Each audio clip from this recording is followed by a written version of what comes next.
Mesdames, Messieurs, bonsoir. Merci de préférer la télévision nationale. Au sommaire de cette édition en Guinée, bientôt une réglementation générale du secteur industriel. Un projet qui va encadrer les conditions d'implantation, d'exploitation et de suivi des industries pour améliorer l'environnement des affaires dans notre pays. Et pour améliorer la santé maternelle, des acteurs du secteur analysent les mécanismes de renforcement de la prise en charge ainsi que la nutrition, ceci pour réduire la mortalité infantile et néonatale. Et puis, comment s'alimenter en cette période de Ramadan et de Carême? Les spécialistes de la nutrition donnent des conseils sur la qualité de certains aliments qui permettent de tenir ce mois et éviter certaines complications. C'est tout pour les titres. Une fois encore, bonsoir et bienvenue dans ce journal. La Guinée vers la mise en place d'une réglementation globale dans le secteur industriel. Les acteurs viennent de se retrouver pour partager les éléments de cette réglementation qui devra optimiser l'environnement des affaires. Son élaboration porte sur un projet de décret visant à encadrer les conditions d'implantation, d'exploitation et de suivi des industries. Abdul Karim Kamara. Il y a près de 5 mois, le compte à rebours visant à structurer et moderniser le secteur industriel a commencé. Une volonté qui trouve aujourd'hui son expression la plus significative dans une réglementation globale du secteur voulue par le département de tutelle. Ici, industriels et PME sont à l'écoute de la Direction nationale de l'industrie. Celle-ci sensibilise sur les nouvelles réglementations. L'idée, c'est qu'on ait de retour, qui regarde ce qui va être fait, nos propositions, qu'on échange sur ces propositions, qui nous remonte aussi les difficultés qu'ils rencontrent. On aurait un projet de décret complet qui va répondre aussi bien aux attentes des industriels et aussi au niveau de l'État, permettre d'avoir un secteur industriel qui est réglementé et qui va être dynamique pour pouvoir atteindre les objectifs qui ont été fixés dans la politique nationale de développement industriel. À date, la Direction nationale de l'industrie dispose d'une cartographie du secteur industriel suite à un recensement général des unités industrielles du pays. La réglementation qui va suivre porte sur des éléments comme les procédures d'implantation et d'exploitation, la gestion des zones industrielles, la qualité, l'environnement ou encore la sécurité. L'État aujourd'hui est en train de mettre en œuvre ses capacités pour pouvoir accompagner les industries en place afin que le développement de ce secteur soit vraiment significatif. Une innovation qui nous a plu effectivement dans ce projet. Les industriels ne vont plus s'adresser à différentes administrations sur différents sites pour obtenir par exemple des autorisations. Donc il y aura un guichet unique pour régler de tous les problèmes liés à l'administration, liés à la réglementation. Cette réglementation est l'une des recommandations de la nouvelle politique industrielle de Guinée. Son objectif est d'optimiser l'environnement des affaires, d'encourager les investissements productifs et de promouvoir une industrialisation durable et compétitive. 100 millions de dollars, le montant, c'est l'association professionnelle des banques qui vient de le mettre à la disposition du gouvernement guinéen. L'acte est scellé à travers la signature d'un protocole d'accord de financement exceptionnel. L'enveloppe doit servir à la construction de la route à péage Kagbelin-Tanene. Reportage Mamadi Gassama. C'était l'une des conditions pour démarrer les travaux de construction de l'autoroute à péage Kagbelin-Tanene. À travers la signature de ce protocole d'accord portant sur la mobilisation d'un financement exceptionnel, l'association professionnelle des banques s'engage à accompagner le gouvernement pour la réalisation de 50 km de route dont l'enveloppe financière s'élève à 100 millions de dollars américains. C'est avec un grand enthousiasme que les banques se sont fortement mobilisées dans le cadre de cette structuration des 20% pour ce projet d'autoroute à péage qui est une nouveauté pour notre pays. Nous, dirigeants de banque, nous sommes fiers de contribuer à ce très bel investissement qui est le vœu le plus cher de son Excellence le Président de la République. L'ambition des autorités est de doter notre pays d'infrastructures modernes adaptées qui puissent redorer l'image du pays et améliorer les conditions de vie des populations. En exécution des orientations de l'autorité, le président, nous avions travaillé avec l'APB pour établir un modèle de financement axé sur des ressources longues. Équipement de routes à péage parle déjà de la rentabilité. Et donc l'État sort forcément du comportement classique pour aller vers une promotion de financement ou d'autofinancement à travers des routes à péage. C'est ce qui est la norme aujourd'hui en matière de construction d'infrastructures et encore en matière d'instruction et de construction des autoroutes. La réalisation de cette infrastructure facilitera la connectivité et contribuera à relancer l'économie. Célébration hier jeudi de la journée internationale du rein. Le centre d'hémodialyse des armées situé au camp Alpha Yaya Diallo participe à la prise en charge des malades souffrant d'insuffisance rénale chronique. Une campagne de sensibilisation et de dépistage gratuit est initiée à l'occasion par le service de santé des armées. Reportage lieutenant Tamba Sekou Kamano, correspondant de la presse militaire. Le centre d'hémodialyse du camp Alpha Yaya Diallo, l'une des structures sanitaires relevant du service de santé des armées. Ici sont pris en charge les malades civils et militaires souffrant d'insuffisance rénale chronique. Adjudant Iloba Koivogi est l'un des patients du centre. Comme lui, plus de 40 autres personnes suivent leur traitement dans cet établissement hospitalier. 4 heures de dialyse sont prévues par séance pour chacun des patients durant les 3 jours d'intervention dans la semaine. Je remercie l'ensemble des travailleurs de ce centre. Depuis mon arrivée jusqu'à aujourd'hui, ils nous ont bien accueillis. Et le traitement, ça continue. Je dirais à tout le monde, à tous les militaires, de ne pas faire les résistances par rapport à cette maladie. Vraiment, quand ils sont malades, ils n'ont qu'à venir au Kalfaya. On remercie le président de la République, le général Mamadou Doumbouya, avec tous les efforts qu'il a fait pour la prise en charge gratuite des patients. Avec une capacité de 22 postes, l'unité d'hémodialyse des armées dispose d'appareils de pointe pour un suivi de qualité des malades. La structure peut recevoir à moyenne 60 patients par jour. De 2010 en 2022, pour toute la Guinée, il y avait 2 centres d'hémodialyse. C'est pour cela le CNRD, dès sa prise de responsabilité le 5 septembre 2021, a inscrit parmi ses actes prioritaires le soutien sanitaire de la population guinéenne, en l'occurrence les patients souffrant de maladies chroniques. L'aboutissement, c'est ce centre des armées qui aujourd'hui vient désengorger les structures néphrologie du pays. Ce centre d'hémodialyse qui est dans le centre hospitalier des armées de Conakry, c'est un centre qui fait aujourd'hui la fierté de toutes les forces de défense et sécurité en particulier et toute la population guinéenne en général. En cette journée internationale du rein, le service de santé des armées invite les populations jusqu'au 21 mars prochain à une campagne de dépistage gratuite au centre d'hémodialyse des armées.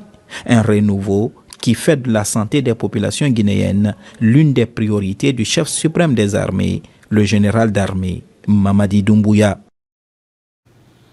Pour améliorer aussi la santé maternelle en Guinée, les acteurs concernés et partenaires sont en réunion à Conakry. Cette 3e réunion de coordination vise à définir des orientations claires afin d'améliorer les indicateurs de la santé maternelle du nouveau-né, de l'enfant, de l'adolescent et la nutrition. Compte rendu, Tierno Maroufba Tabansila, Mohamed Mpati Kamara. C'est la 3e réunion de coordination technique multisectorielle de la santé maternelle, du nouveau-né, de l'enfant, de l'adolescent et la nutrition. Ce rendez-vous de Conakry réunit l'ensemble des acteurs engagés dans l'amélioration de la santé de la mère et de l'enfant et les inspecteurs régionaux du pays.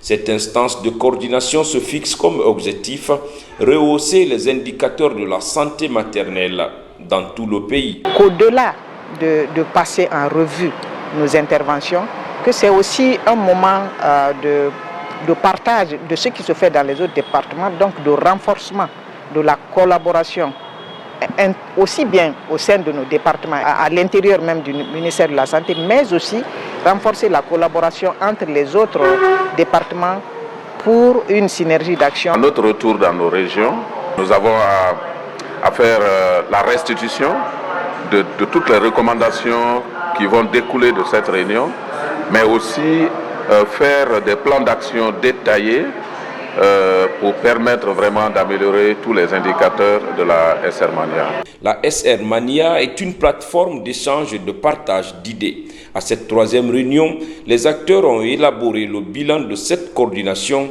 au compte de l'exercice 2024. Cette réunion de coordination constitue une plateforme essentielle où nous devons ensemble analyser les progrès, identifier les défis persistants et convenir des actions stratégiques et opérationnelles à mettre en œuvre pour améliorer les indicateurs de la SR Mania.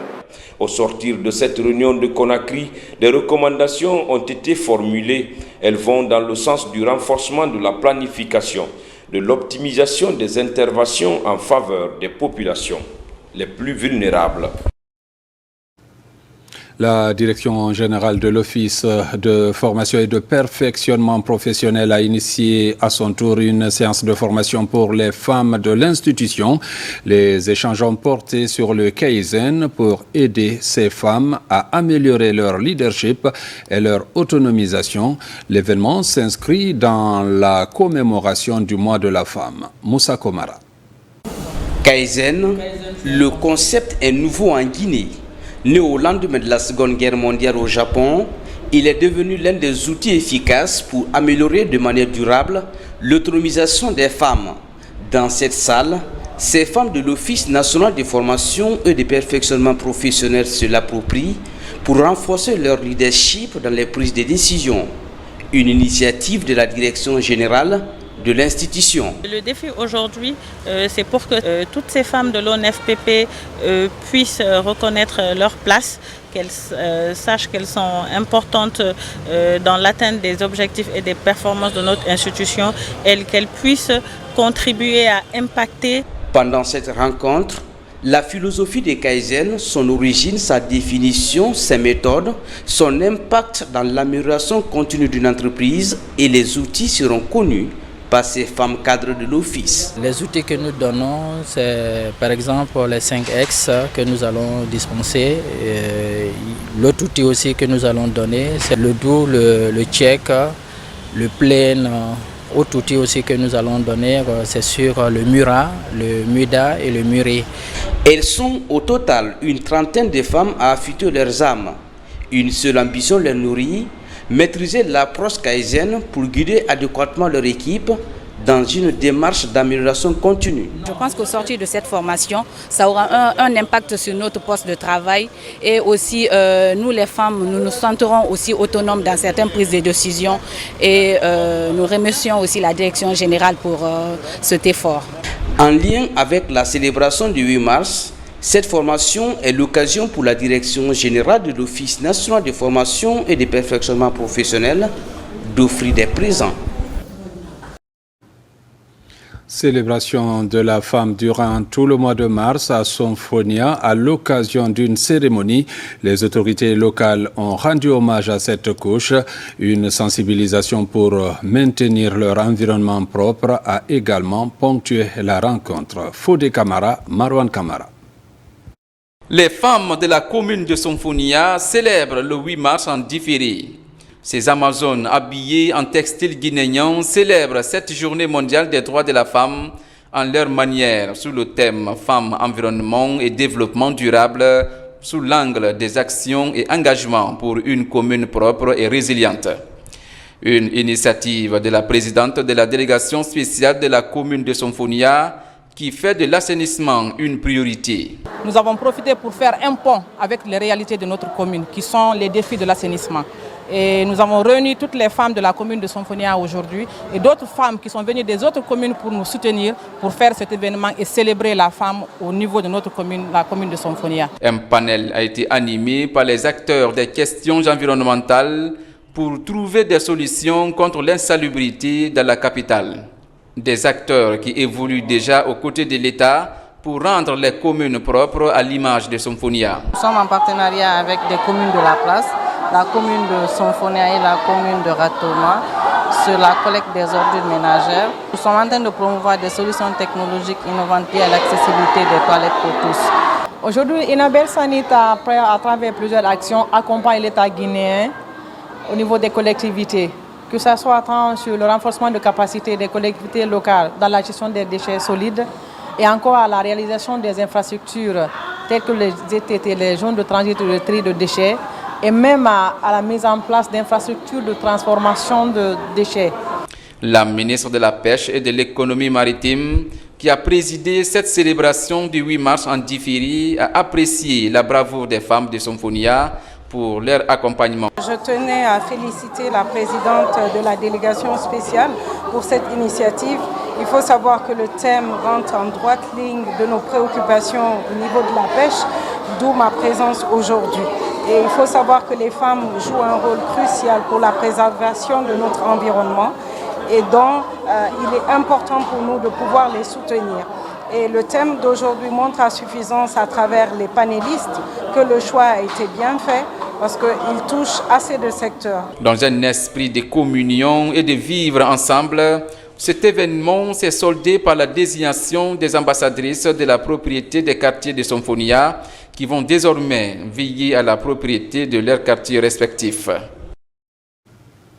Et puis, à l'occasion du mois de mars, toujours, nous vous proposons une immersion dans le quotidien d'une dame qui réussit à allier gestion administrative et devoir de ménage, un défi qu'elle relève avec tact et bravoure grâce à un planning bien établi.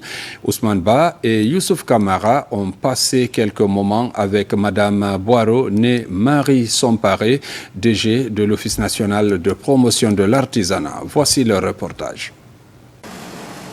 Marie Somparé est la directrice générale de l'Office national de promotion de l'artisanat ONPA. Chaque matin, elle est la première à arriver au bureau. Bosseuse avérée, elle est reconnue pour son sens de management. La rigueur et l'humour constituent sa vocation dans la gestion du personnel. Je suis tous les jours au bureau à 6h45. Donc dès que j'arrive, j'essaie d'ouvrir mes mails et puis de voir aussi mon portefeuille de courrier pour voir ce qu'il y a à évacuer, pour le faire rapidement avant l'arrivée des autres, parce que dès que les autres travailleurs arrivent, c'est tout le temps des dérangements. Madame, vous nous avez demandé ça, il faut faire ceci, qu'est-ce qu'on doit faire par rapport à tel projet. À travers des mails et des échanges téléphoniques, elle apprend séance tenante une bonne nouvelle. C'est l'homologation du pain tissé Lépi qui devient officiellement une propriété guinéenne. Une labellisation dont elle est l'artisane. La directrice générale partage directement la nouvelle avec le personnel. On a été bien accueillis par une bonne nouvelle, c'est-à-dire que l'enregistrement de l'indication géographique du Lépi, qui maintenant démontre que c'est un élément du patrimoine guinéen. Donc vraiment c'est une fierté pour nous et pour tous nos partenaires qui nous ont accompagnés. Mais le grand boulot reste encore. Donc c'est ce que nous allons articuler pour cette journée, voir les étapes qui doivent suivre, parce que normalement, il y a l'équipe de l'OAPI qui doit venir pour donner ce certificat. En dehors du bureau, Marie Somparé est aussi une modèle de femme de foyer. À travers un planning bien établi, Madame Boiro Marie Somparé arrive à cumuler charges administratives et le ménage. À son domicile, nous l'avons découverte à l'œuvre, en train de faire valoir son talent dans l'art culinaire. En ce mois de Ramadan, elle fait le repas et apprête tout avec l'aide de sa petite sœur. Arrivée de l'école, ces deux filles entrent dans la danse. À la rupture, les convives se mettent à table. Je m'organise comme je peux avec le soutien de mon mari, de mes enfants. Ils sont assez grands maintenant et assez autonomes. Donc je n'ai juste qu'à planifier les choses pour dire qu'est-ce qu'on va manger aujourd'hui, qu'est-ce qui va être fait demain. C'est juste une question de planification, mais j'arrive à bien concilier les deux grâce à ma moitié qui me laisse assez de temps de répit, qui malgré qu'il soit de Koundara n'est vraiment pas un homme difficile à vivre. Parce que chez les autres, on aurait dit tous les jours, il faut préparer ceci, cela, du tout, du lafidi, du tout. Mais voilà, j'ai pas ce problème, alhamdoulilah. Mère d'un garçon et de 2 filles, Madame Boiro, née Marie Sompari, s'en sort dans son quotidien, partagé entre son foyer qu'elle gère avec tact et sa fonction de directrice générale d'un office qui fait des résultats.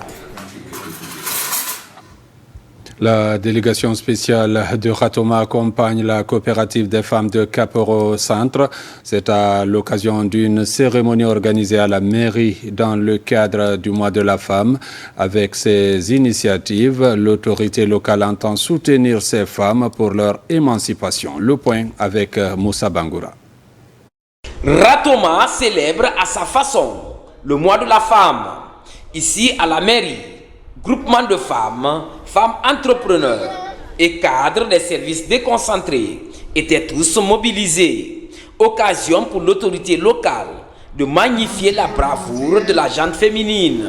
Avec cet hommage rendu aux femmes, un four multifonction a été donné à la coopérative des femmes de Kaporo Centre. La commune de Ratoma aujourd'hui offre ce four non seulement qui est un produit local, mais qui vient aussi faire la promotion du produit local.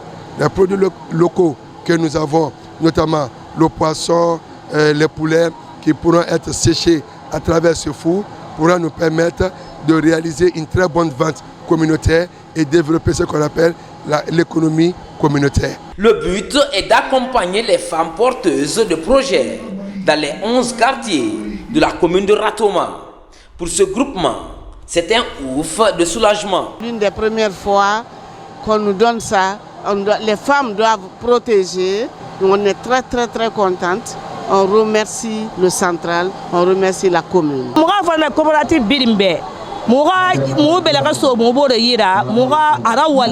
On remercie les autorités pour ce don. Et j'invite mes camarades à une utilisation judicieuse. 6 mois, il y a un gâteau sauté, il y a un sama na rumma. Donc, en plus de ce geste, la délégation spéciale de Ratoma a dans son agenda des actions pour améliorer les conditions de vie des femmes. Le mois de mars, c'est aussi le mois de Ramadan et de Carême. Alors, une question revient régulièrement à l'approche de ce mois où, pendant que les fidèles observent le jeûne, c'est celle de savoir comment bien s'alimenter pendant ce mois de pénitence. Et en d'autres termes, quels aliments doit-on consommer après une journée de jeûne? Quel régime alimentaire pour tenir tout au long de ce mois sacré pour les musulmans et pour les chrétiens?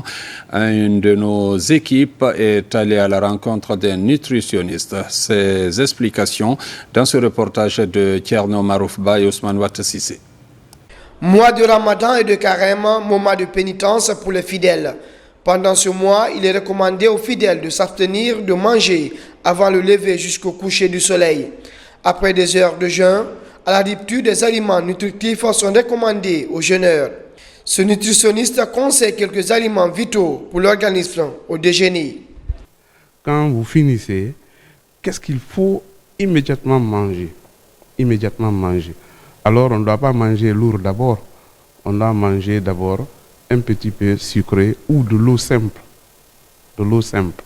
Ça c'est pour pouvoir réactiver votre organisme afin de recevoir ce que vous devez manger après. Par exemple, une date, par exemple, une orange. Le Lipton fait partie, mais il faut savoir que le Lipton, le café, le ginger, le bissap et autres là, tout ça là peuvent être pris pendant la rupture du mois de carême. Mais selon que la personne est malade ou pas, nous ne devons pas utiliser certaines choses. Par exemple, un hypertendu, quand vous lui dites de couper avec le jeûne, ça crée problème parce que les substances actives qui se trouvent dans le Lipton peuvent aggraver sa maladie. Et après avoir coupé le jeûne, vous allez à la prière. Donc, après la prière, vous venez maintenant prendre soit une bouillie, ça c'est pour pouvoir toujours réactiver votre métabolisme, et maintenant prendre un aliment solide après. Pendant le jeûne, des aliments spécifiques riches et équilibrés sont aussi recommandés aux fidèles pour maintenir le corps en bonne santé. Une occasion de retrouver une bonne hygiène alimentaire, comme nous le confirme Dr Amadou Sadio Diallo. Votre habitude alimentaire, vous devez le continuer. C'est-à-dire une alimentation riche et équilibrée. Et qu'est-ce qu'une alimentation riche et équilibrée? C'est de prendre une partie, par exemple en Guinée, c'est des études que nous avons faites, il y a 25 types de plats possibles dans la ville de Conakry. 4 à 5 aliments de base, 11 types de sauces. Et si vous les combinez, vous avez 25 plats. Donc, vous avez, il y a ce qu'on appelle la diversification alimentaire. Donc, c'est-à-dire ce que vous mangez avant le jeûne, c'est ce que vous devez manger pendant que vous jeûnez aussi. Selon ce spécialiste, des études ont démontré plusieurs bienfaits du jeûne pour l'être humain, comme l'amélioration de la santé et la perte des calories. Un conseil pour les bas et les Silla. Mesdames, Messieurs, c'est la fin de cette édition. Merci de l'avoir suivi et bonne suite de programme sur la télévision nationale.